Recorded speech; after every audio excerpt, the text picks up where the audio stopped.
government, black and yellow, 1. And in closing, opposition, HKU, 1. Members of the audience, please turn off your cell phones or any other device that could interrupt the speeches. Try not to leave or enter the room as the speeches are happening. I will be your chair, and with me in the panel today is Jan Galas, Jonathan Benny, Toshiaki Akihabara, something. And one of the DCAs. Keita! Right, team ready? Good. It gives us great pleasure to invite the first speaker, the Prime Minister, to start this debate.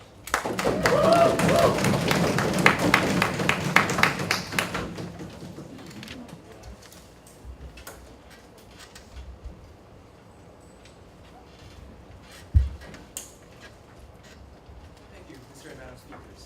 Well, let's take a look at the global society today. Well, the company Cola is about to lose its mascot, the polar bear, and the ozones are decreasing, so the tropical nations, some of them are under the verge of actually becoming submerged. So that's the status quo we see today, a very drastic situation where the environmental pollution and environmental degradation is on such a fast pace that the world actually has to do something about it, and in a very drastic way, because drastic times actually call for drastic measures. So the team government actually stands upon this podium to actually promote the ratifying of binding force and binding targets within any international agreement that regards climate change. Because without it, the problem is just too serious to actually go simply ignoring the binding force. So the case setup will be very simple.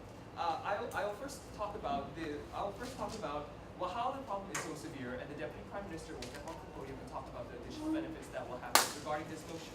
Now, so what do we actually mean by binding targets, and how will we make this process clear? So we're going to actually ask the United Nations, which is the entity that holds most of the nations within the global society, to actually ask the nations to sign a pact regarding that they will actually have a binding power regarding certain nations that has to be specified to reduce environmental pollution. Thank you, ma'am.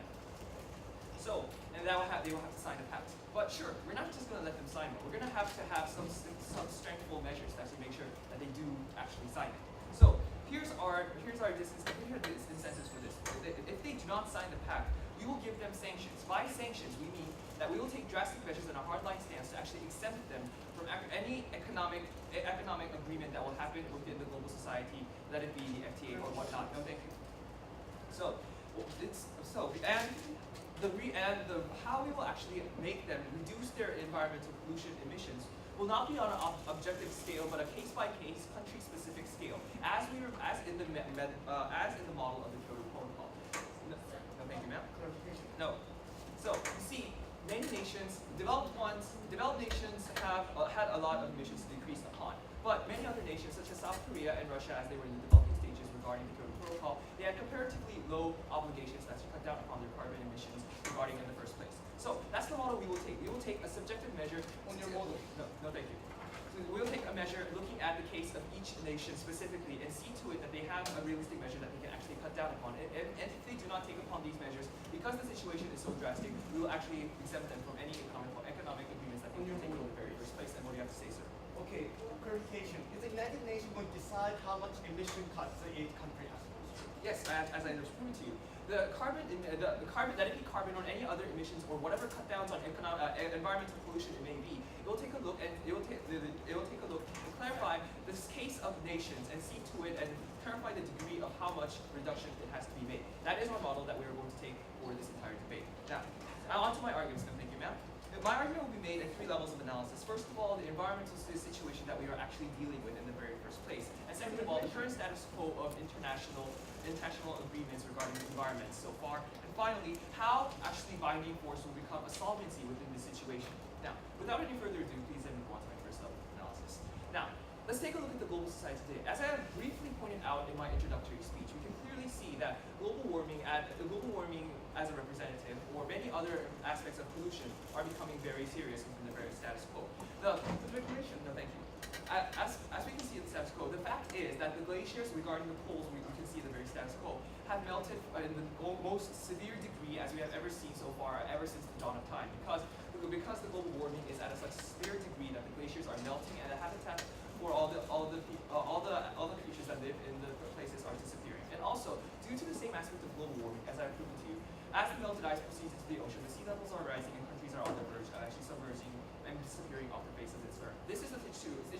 are seeing. The future of several countries and the North Pole and the several poles and the climate of the entire global community is in the very danger, as we can see in the very first place. This proves that the situation is very steep, and unless we do something drastic to actually tackle this immediacy with immediate actions, the status quo will be deteriorated into a degree where we can no longer turn back. So that leads on to my second level of analysis. What is the characteristic of international agreements regarding environment in the very first place? You see, most of the international agreements that we can see in the very first place is that they simply have no binding power. If countries, they want in, they go in. If they do not want to, nothing is imposed on them. They simply just go out. No, thank you, ma'am. So it doesn't actually enforce countries, and it's simply up to individual nations to simply decide whether they want in or out. If this was some different case, we would have thought differently. But since the case we're dealing with is actually directly related to the future of this earth, as we can see in the long run, countries actually have to see that there is a need for them to actually participate in the very first place, and have to push away their self-benefits for a certain time. So the situation that we're dealing with, as we can see in the example of the Kyoto Protocol, which there are many debates considering whether it is a failure or not, is because the United States and China, which are several countries that have the most largest emissions within the global community, simply decided not to abide by the rule of the Kyoto Protocol because it did not have any binding power in the very first place. This is a situation we do not want to see in the status quo. So we are going to enforce binding power, as I have proven to you in my case setting, onto these countries. Nations are not even trying to actually engage with the statuses that we are seeing in the status quo, and we need to do something immediately.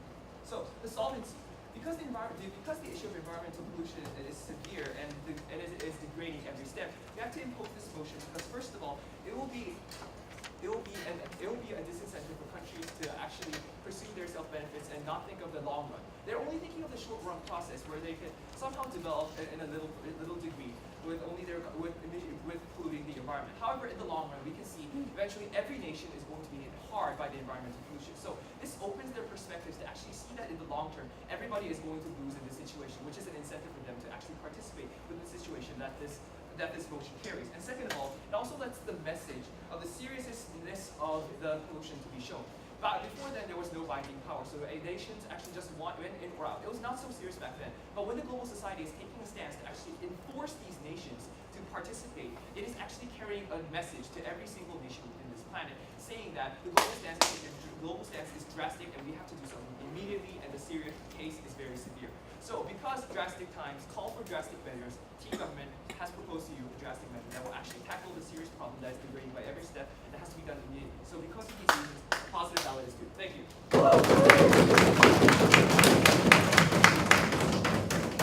Speakers vote for 7 minutes and 17 seconds.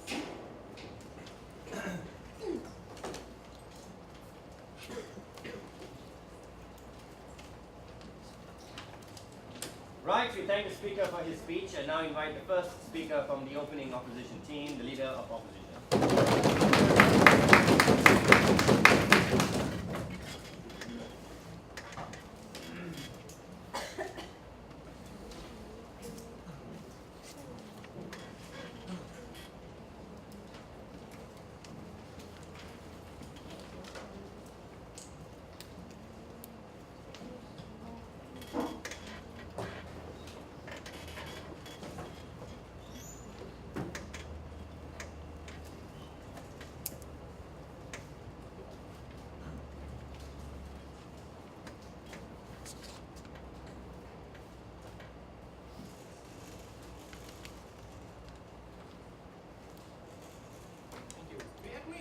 Environmental issues and important problems. But what we believe today is that the problem that the United Nations needs to tackle is not only the environment, but also there are like other problems such as like severe poverty situations like developing nations have. And if suddenly like United Nations imposing this binding targets to all the nations and unless unless United Nations is going to sanction them, we think this is going to have a detrimental effect, especially to these developing nations and also to the environment. So in my speech, I'm going to talk about mainly like two things. Firstly, I'm going to talk about how there are like certain nations who are not ready to be bound by these drastic measures.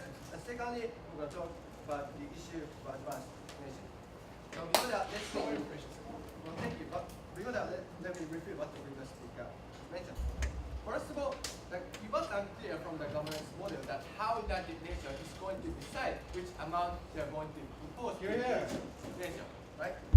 So, but like if United Nations, thinking like imposes like only low like binding targets, we don't think that this is going to achieve the goal of their proposal. So we assume that United Nations is going to impose like far more binding targets of CO2 emission than the status quo. We think this is actually harmful to both developing nations and advanced nations.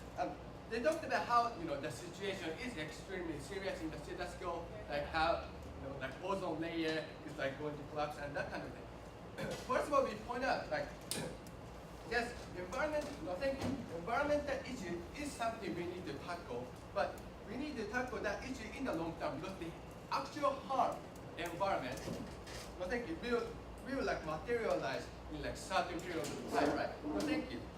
And what we see in the status quo is that there are urgent, there are urgent issues and there are like many developing nations, like even within like big nations such as like China have a like massive